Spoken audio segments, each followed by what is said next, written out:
Hello guys and hi everyone, मेरा नाम है हसीना और आज हम लोग स्टार्ट करने वाले हैं हमारा चैप्टर नंबर 7 जो कि हमारा वाइंडिंग अप। ओके बच्चों, स्टार्ट करते हैं। पहला कह रहा है कि अगर आपको वाइंडिंग अप करना है तो वाइंडिंग अप इस एक्ट के अंडर हो सकता है या फिर आईबीसी में अगर कुछ लिक्विडेशन है, लिक्विडेशन में आपका जो है वाइंडिंग अप हो सकता है। वाइंडिंग अप जो है वो आप ट्रिब्यूनल के पास जाके कर सकती हूँ। वॉलेंट्री वाइंडिंग अप जो है वो अमिट हो चुका है। उसके बाद सेक्शन 271 कहते हैं कि सर्कमस्टेंस इन विच कंपनी में be bound up by the tribunal. कौन से ऐसे सर्कमस्टेंस है जिस केस में कंपनी ट्रिब्यूनल के पास जाके अपना जो है वो वाइंडिंग अप करवा सकती है। अगर कंपनी ने क्या पास करवाया है, स्पेशल रिजोल्यूशन। कंपनी ने स्पेशल रिजोल्यूशन पास किया है वाइंडिंग अप के लिए, उसके बाद उसने ट्रिब्यूनल को एप्लीकेशन लगाई है। या फिर company has acted against, company ने कुछ अगेंस्ट में काम किया है जिस कारण क्या अगेंस्ट में जाके कुछ काम किया है, उस केस में भी वाइंडिंग अप हो सकता है। Interest of sovereignty and integrity of the India first. Second is the friendly relation with the foreign state के साथ कुछ friendly relation. Third is the security of the state. Fourth is the public order and fifth is the decency and morality. या फिर ROC जो है वो application लगा सकती है एनसीएलटी को वाइंडिंग अप के लिए, या फिर सेंट्रल गवर्नमेंट का कुछ ऑथोराइज पर्सन लगा सकते हैं वाइंडिंग अप के लिए। इस केस में affairs of the company fraudulent, company के जो अफेयर्स है वो फ्रॉडुलेंट है, या फिर कंपनी फॉर्म ही हुई है मतलब बनी है फ्रॉडुलेंट काम करने के लिए। Company form fraudulent unfair purpose. Third is the company के जो पर्सन है, कंपनी जो चला रहे हैं वो इंसान क्या कर रहे हैं, फ्रॉडुलेंट काम कर रहे हैं, मिसकंडक्ट कर रहे हैं, तो उस केस में जो है it is proper that the company भी वाउंड अप, तो उस केस में जो कंपनी है वो वाउंड अप हो जाती है। Fourth point, company has made default in fining financial statement और annual return for the last consecutive financial year.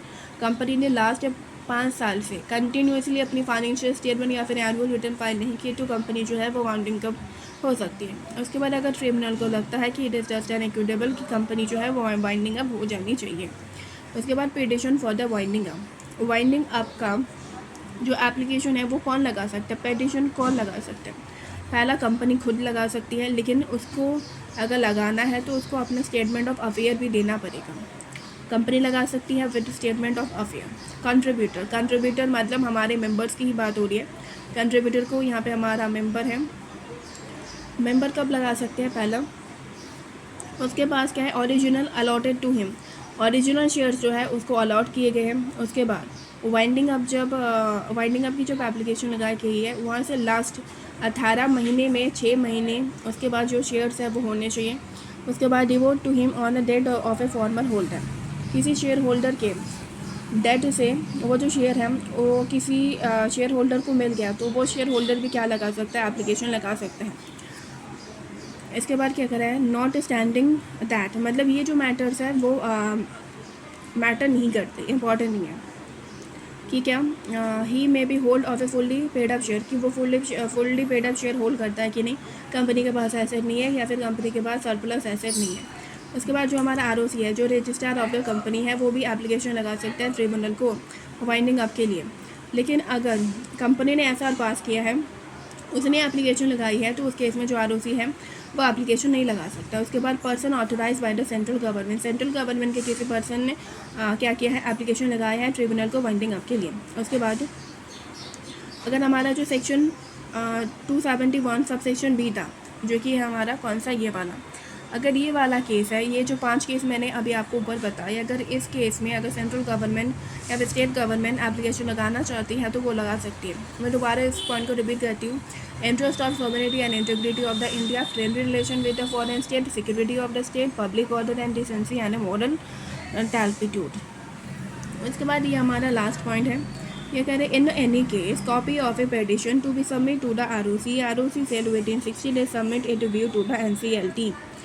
मतलब कि आप जो पेटिशन लगाओगे एनसीएलटी को कि आप जो है इस कंपनी को बाउंड अप कर दो, बंद कर दो, तो उसकी एक कॉपी जो है वो आरओसी के पास जाती है। पेटिशन की एक कॉपी आरओसी के पास जाएगी, आरओसी 60 days के अंदर अपना व्यू जो है वो सबमिट करता है एनसीएलटी को।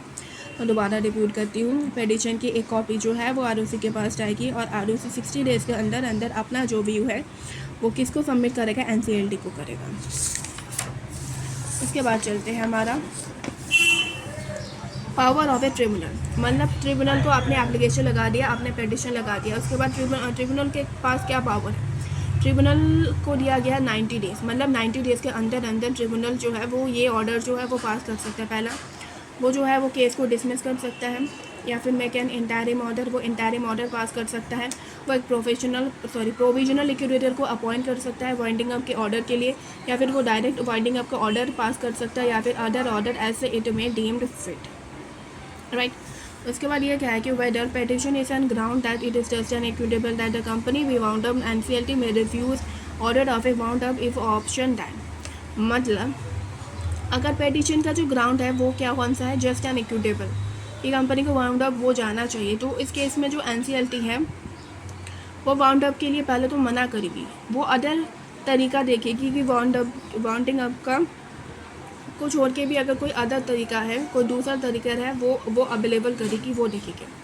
उसके बाद है direction for the filing statement of the affair, क्या बोलेंगे, direction for the filing statement of the affair, मतलब ये कह रहा है कि आपने क्या कर दिया, मतलब कंपनी ने ट्रिब्यूनल को जो है पिटिशन फाइल कर दी। ट्रिब्यूनल क्या करेगा, ट्रिब्यूनल जो है वो पहले क्या करेगा, direct company to file, tribunal direct करेगा कंपनी को कि आप क्या फ़ाइल करो मुझको, आप ट्रिब्यूनल को क्या करेगा, ऑब्जेक्शन और स्टेटमेंट ऑफ ए अफेयर्स देगा 30 दिन का अंदर अंदर। दोबारा बोलती हूँ, ट्रिब्यूनल जो है वो कंपनी को बोलेगा कि आप 30 दिन के अंदर अंदर मुझको स्टेटमेंट ऑफ अफेयर दे दो और आपका जो ऑब्जेक्शन है तो वो दे दो 30 दिन के अंदर अंदर। अगर कोई स्पेशल सर्कमस्टेंस है तो आपको और 30 दिन मिल सकते हैं। उसके बाद अगर कंपनी ने दे दिया तो ठीक है, और अगर नहीं दिया तो उस केस में if company fail to file a statement of the affair, right to oppose petition stand forfeited and a director offense punishable under section 4, मतलब अगर कंपनी ने नहीं दिया अपना स्टेटमेंट ऑफ अफेयर तो उसका जो राइट ऑफ अफोर्स है वो छीन लिया जाएगा और उसके जो डायरेक्टर है वो पनिशेबल हो जाएंगे सेक्शन सब सेक्शन, मतलब अंडर सेक्शन 4 में। अंडर सेक्शन 4 में कितने की पेनल्टी है, 6 महीने की आपको जेल हो सकती है, या फिर मिनिमम फ़ाइन आपको लगेगा 25,000 रुपये और मैक्सिमम 5 लाख रुपये। दोबारा सुनो, जेल हो सकता है और डायरेक्टर को, ऑफिसर को 6 महीने तक, मिनिमम फ़ाइन 25,000 रुपये और मैक्सिमम 5 लाख तक। दोबारा बोल दूँ, जेल उसको होगा 6 महीने तक और मिनिमम फ़ाइन 25,000 और मैक्सिमम 5 लाख तक। उसके बाद ये कह रहे हैं कि company liquidator and it appointment, company liquidator and it appointment, कौन कंपनी का लिक्विडेटर अपॉइंट हो सकता है और वो कैसे हो सकता है, क्या चीज़ होगी, वो चीज़ देखेंगे हम। कंपनी का जो लिक्विडेटर है वो एक ऑफिशियल लिक्विडेटर हो सकता है या फिर इंसॉल्वेंसी प्रोफेशनल हो सकता है। कंपनी का लिक्विडेटर एक ऑफिशियल लिक्विडेटर हो सकता है या फिर इंसॉल्वेंसी प्रोफेशनल हो सकता है। उसके बाद कंपनी का जो लिक्विडेटर है उसका अपॉइंटमेंट कैसे होगा, मतलब उसकी फ़ी कितनी होगी, इसका टर्म एंड कंडीशन है वो 3 चीज़ पे जो है वो डिपेंड करता है। पहला, टास्क टू बी परफॉर्म, वो कौन सा टास्क परफॉर्म करेगा, कंपनी का साइज़ क्या है और लिक्विडेटर का एक्सपीरियंस एंड क्वालिफिकेशन क्या है। टास्क टू बी परफॉर्म, कौन सा टास्क जो है वो परफॉर्म करेगा, कंपनी का साइज़ क्या है, लिक्विडेटर का एक्सपीरियंस एंड क्वालिफिकेशन क्या है। उसके बाद जब लिक्विडेटर अपॉइंट हो जाएगा उसको 7 दिन के अंदर अंदर डिक्लेरेशन देनी पड़ेगी 2 चीज़ों का। जब लिक्विडेटर अपॉइंट हो जाएगा 7 दिन के अंदर अंदर उसको क्या देनी पड़ेगी, डिक्लेरेशन देनी पड़ेगी। पहला, कन्फ्लिक्ट ऑफ इंटरेस्ट का कुछ कन्फ्लिक्ट है तो वो। उसके बाद लैक ऑफ इंडिपेंडेंसी, अगर उसका कुछ इंडिपेंडेंसी लैक हुआ है तो उस केस में। उसके बाद जो ट्रिब्यूनल है वो किसी प्रोफेशनल लिक्विडेटर को, कंपनी का लिक्विडेटर जो है वो अपॉइंट कर सकता है by passing winding up order.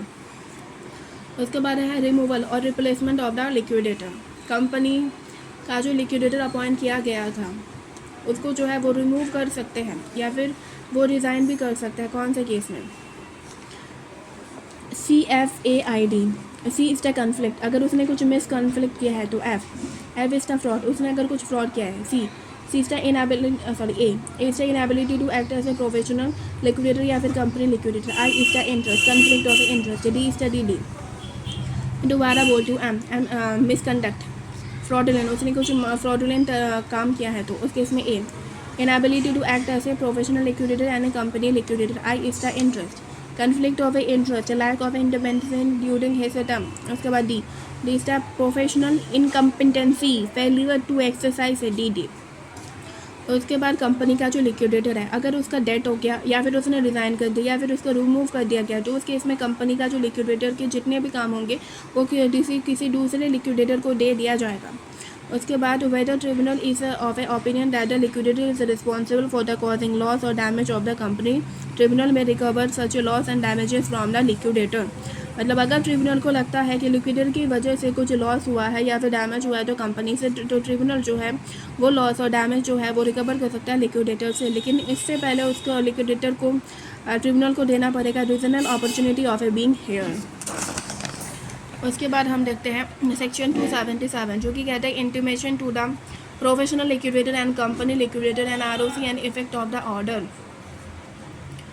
ये क्या कह रहा है? ये कह रहा है कि when NCLT make order for the appointment of A professional liquidator and winding up of A company, NCLT जब ऑर्डर पास करता है, ट्रिब्यूनल जब ऑर्डर पास करता है लिक्विडेशन का, तो आपको इंटीमेट करना पड़ेगा। किसको इंटीमेट करना पड़ेगा? एक तो प्रोफेशनल लिक्विडेटर और कंपनी लिक्विडेटर को इंटीमेट करना पड़ेगा कि आप जो है वो इस कंपनी में ऐसा लिक्विडेटर अपॉइंट हो चुके हो, और आरओसी को 7 दिन के अंदर अंदर इंटीमेट करना पड़ेगा कि इस कंपनी का हमने क्या पास किया है, लिक्विडेशन ऑर्डर जो है, वाइंडिंग अप का जो ऑर्डर है वो हमने पास किया है। उसके बाद आरओसी क्या करेगा? आरओसी नोट करेगा, उसके बाद वो ऑफिशियल गैजेट में नोटिफाइड करेगा। उसके बाद अगर कंपनी लिस्टेड कंपनी है तो उसको इंटीमेट करना पड़ेगा स्टॉक एक्सचेंज में। उसके बाद order of a winding up, deem notice of a discharge of a office and employees and workman unless business is continue. अगर वाइंडिंग अप का जो ऑर्डर है वो पास हो चुका है तो उस केस में जो है तो डीम्ड नोटिस हो जाएगा कि ऑफिसर और एम्प्लॉय एंड वर्कमैन जो है उसको अपना जो ऑफिस है वो छोड़ना पड़ेगा, लेकिन अनलेस बिजनेस इज़ कंटिन्यूड, अगर बिजनेस कंटिन्यू है तो उस केस में नहीं। उसके बाद 3 महीने के अंदर अंदर within 3 week of a passing है winding up order, winding up order pass होती 3 महीने के अंदर अंदर जो कंपनी लिक्विडेटर है उसको कंस्टिट्यूट करना पड़ेगा, बनाना पड़ेगा। क्या बनाना पड़ेगा? Winding up committee. क्या बनानी पड़ेंगे? Winding up committee. कौन बनाता है? Company liquidator. Winding up order पास करते ही कंपनी लिक्विडेटर को 3 वीक के अंदर अंदर कंस्टिट्यूट करना पड़ता है winding up committee. Winding up committee क्या करती है? वाइंडिंग अप कमेटी जो है वो असिस्ट करती है, मॉनिटर करती है वाइंडिंग लिक्विडेशन प्रोसेस को। और वाइंडिंग अप कमेटी में कौन कौन होगा? OL attach to the tribunal, उसके बाद सिक्योर्ड क्रेडिटर का एक नॉमिनी, उसके बाद professional nominated by the NCLT, NCLT किसी प्रोफेशनल को नॉमिनेट करेगा। मैं दोबारा रिपीट करती हूँ, जो आपका कंपनी लिक्विडेटर है 3 महीने के अंदर अंदर बाय पासिंग है वाइंडिंग अप ऑर्डर, उसको कंस्टिट्यूट करना पड़ेगा winding up committee. Winding up committee assess करेगा, मॉनिटर करेगा लिक्विडेशन प्रोसेस को। उसमें ट्रिब्यूनल का ओएल वाला पर्सन होगा, क्रेडिट सिक्योरिटीज़ का सिक्योर क्रेडिटर का नॉमिनी होगा, एनसीएलटी नॉमिनेट करेगा प्रोफेशनल को। उसके बाद जो हमारा कंपनी लिक्विडेटर है ना, उसका काम क्या है? What are the function of a winding up committee. Winding up committee का काम क्या है? वो एसेट को टेक ओवर करेगा, मतलब एसेट को अपने अंडर लेगा, उस एसेट को बेचेगा, क्रेडिटर को जो है वो पैसा देगा।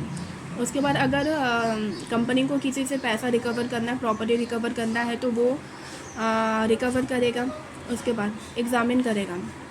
जो आपका वाइंडिंग अप कमेटी है वो स्टेटमेंट ऑफ अकाउंट्स को एग्ज़ामिन करेगा, ऑडिट रिपोर्ट को रिव्यू करेगा, अकाउंट्स को रिव्यू करेगा, डिविडेंड अगर कुछ पे करना है तो वो पे करेगा, listed finalising of a listed of a security list of the securities and a contributor. उसके बाद अगर कुछ claim, compromise, adjournment and settlement करना है तो वो करेगा। मतलब अगर कंपनी को किसी को 100 रुपये देना है तो वो उसको कॉम्प्रोमाइज़ करने के लिए बोलेगा कि प्लीज़ आप ये 100 रुपये छोड़ दो या फिर आप इसको सेटल कर दो। ये सारी चीज़ें मैं दोबारा रिपीट करती हूँ। आपका वाइंडिंग अप कमेटी का काम क्या है? वो एसेट को टेक ओवर करेगा, उस एसेट को बेचेगा, क्रेडिटर को पे करेगा, एसेट को अगर किसी कैश या प्रॉपर्टी को रिकवर करना है तो वो रिकवर करेगा, एग्जामिन करेगा स्टेटमेंट ऑफ अकाउंट्स को, रिव्यू करेगा अकाउंट्स को, ऑडिट रिपोर्ट को, अगर डिविडेंड देना है तो डिविडेंड पे करेगा। उसके बाद लिस्ट ऑफ द क्रेडिटर और कंट्रीब्यूटर को फाइनलाइज करेगा, कॉम्प्रोमाइज़ क्लेम करना है तो सेटलमेंट करना है तो वो करेगा, या फिर कोई अदर फंक्शन जो कि ट्रिब्यूनल उसको बताएगा। उसके बाद company liquidated to place before tribunal minute of a meeting on a monthly basis duly signed by the member present till submit of a final report for resolution of the company। मतलब महीने महीने में company liquidator को क्या करना पड़ेगा, report बनानी पड़ेगी जिसमें कमेटी के मेंबर जो है वो साइन करेंगे और वो ट्रिब्यूनल को ये सबमिट करेगा। उसके बाद company liquidated to submit draft of final report for consideration and approval of a winding up committee. Final report submit by the winding up committee submit to the NCLT for the resolution of a order. जो section है ये section बच्चों important है, that is stay of a suit etcetera और a winding up order. मतलब अगर एक बार वाइंडिंग अप का ऑर्डर निकल चुका है या फिर प्रोफेशनल लिक्विडेटर को अपॉइंट कर लिया गया है, तो उस केस में अगर कोई दूसरा सूट या फिर दूसरा लीगल कोई प्रोसीडिंग चल रहा है तो वो को रुक जाएगा, या फिर कोई पेंडिंग प्रोसीडिंग है तो वो भी पेंडिंग रुक जाएगी। क्या बोलेंगे, अगर कोई दूसरा लीगल सूट या फिर प्रोसीडिंग करना चाहता है तो वो नहीं कर सकता, या फिर लीगल प्रोसीडिंग चल रही है तो वो स्टॉप हो जाएगी। Whether an order of a winding up proceeding or appointment of a PL has been passed, no suit or a legal proceeding shall be initiated। कोई भी दूसरा लीगल प्रोसीडिंग या फिर सूट जो है वो स्टार्ट नहीं हो सकता, या फिर कोई पेंडिंग प्रोसीडिंग चल रही है तो वो स्टॉप हो जाएगी। उसके बाद प्रोवाइडेड दैट एनी, लेकिन इस दौरान अगर आपको प्रोसीडिंग कोई दूसरा स्टार्ट करना है तो आपको एप्लीकेशन लगाना पड़ेगा NCLT को। उसके बाद NCLT जो है वो 60 डेज़ के अंदर अंदर आपको आंसर देगा। Provided that any application to the NCLT seeking leave shall be disposed of within 60 days। Okay बच्चों, थैंक यू सो मच। आज के लिए इतना ही। पार्ट 2 के लिए आप लोग वेट करिएगा, वो पार्ट जो है वो जल्दी मैं लाऊंगी। Thank you so much.